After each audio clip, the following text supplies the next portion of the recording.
To my channel explore and create.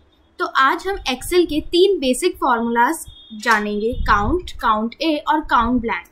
ये तीनों ही फार्मूलेज आपके वर्क को बहुत इम्प्रेसिव और बहुत इजी बना देंगे। तो चलिए स्टार्ट करते हैं। तो हमारे पास ये टेबल है जिसमें फ्रूट्स लिखे हुए हैं और उसी के साथ में लिखा हुआ है नंबर ऑफ स्टूडेंट्स, यानी उन फ्रूट्स को कितने बच्चे पसंद करते हैं। टेबुलर फॉर्म में ये डाटा है जिसमें कुछ सेल्स में टेक्स्ट है, कुछ सेल्स में नंबर्स हैं और कुछ सेल्स मैंने खाली छोड़े हुए हैं। जैसे ग्रेप्स के सामने मैंने एक सेल खाली छोड़ा हुआ है जिसका मतलब है कि ग्रेप्स को कोई भी पसंद नहीं करता। सेम एज ऑरेंज, ऑरेंज को भी कोई भी पसंद नहीं करता। तो हमारा सबसे पहला फॉर्मूला है काउंट। काउंट जो फॉर्मूला है वो सिर्फ नंबर ऑफ सेल्स काउंट करता है जिनमें सिर्फ नंबर्स लिखे हुए हैं, यानी ऐसे सेल्स को ही ये काउंट करेगा जिसमें सिर्फ नंबर्स इंक्लूडिंग है। जैसे कि हमारे पास 15, 5 और 3 है। ये 3 सेल्स ऐसे हैं जिसमें सिर्फ नंबर्स लिखे हुए। तो चलिए इसको हम प्रैक्टिकली स्टार्ट करते हैं। सबसे पहले जब भी आप फॉर्मूला लगाए, सबसे पहले मैथमेटिकली फॉर्मूले को स्टार्ट करने के लिए इज इक्वल्स टू का साइन जो है वो मेंशन होता है। तो हम सबसे पहले इज इक्वल्स टू डालेंगे। उसके बाद हमें जो फॉर्मूला पुट करना है, एग्जाम्पल हमें काउंट फिल करना है, तो हम लिखेंगे काउंट, देन टैब प्रेस करेंगे जिससे हमारा ब्रैकेट ओपन हो जाएगा। अब हमें अपना डाटा लेना है जिसके लिए हम ये सेल की रेंज लेंगे जो जिसमें हमारा डाटा इंक्लूडेड है। ये हमने सिलेक्ट किया, plus enter.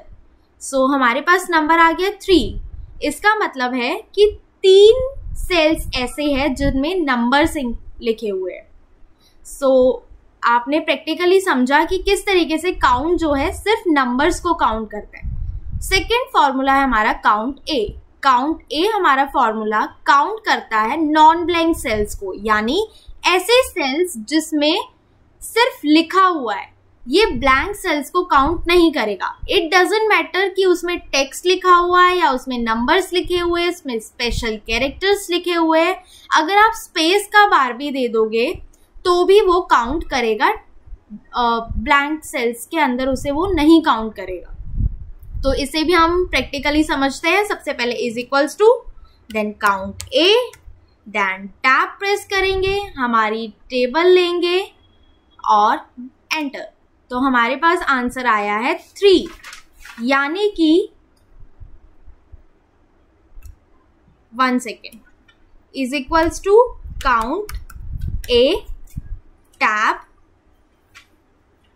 Is equals to count A, then tab, then हम रेंज सिलेक्ट करेंगे टेबल की, देन प्रेस एंटर।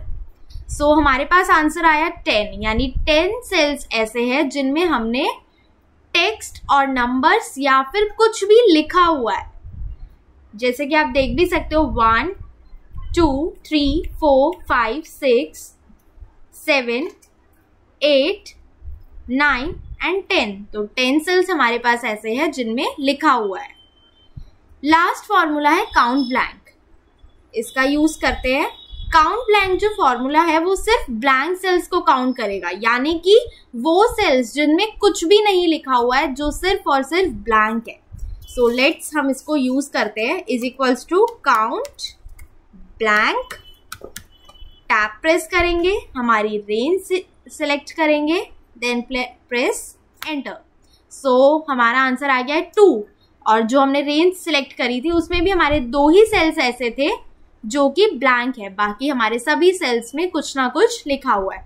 तो आई होप गाइस आपको ये समझ आया होगा और आप अपना ये इन फॉर्मूलेज का यूज जो है अपनी एक्सेल में, अपने वर्क में ज़रूर करेंगे। जैसे आपको बॉस बोलेगा कि आप जो है ऐसे सेल्स काउंट करो जिनमें सिर्फ नंबर्स लिखे हुए, या फिर कितने सेल्स ऐसे हैं जो सिर्फ ब्लैंक्स है। तो इस तरीके से आप इनका यूज कर सकते हो। Thank you for watching.